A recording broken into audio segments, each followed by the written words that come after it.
Bahwasanya sound system itu memang dilarang karena itu juga mengancam mungkin ya pada saat itu. Kita tidak berbicara 2024 ya. 2024 bahkan 2023 juga ada mungkin sound ya. Kita berbicara dari kepemimpinan Pak Raimandre sudah mengeluarkan perwali bahwasanya melarang sound system.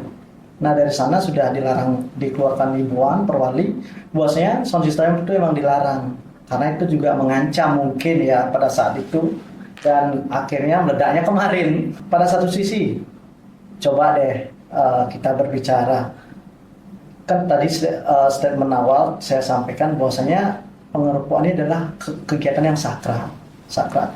Nah ini adalah yang dilaksanakan oleh desa adat masing-masing. Simpel saja berbicara.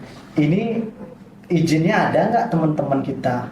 Yang kedua, sudah menggunakan soalnya sudah melanggar perwalinya Pak Rai loh, bukan perda yang kita baru buat ya. Itu sudah dilanggar.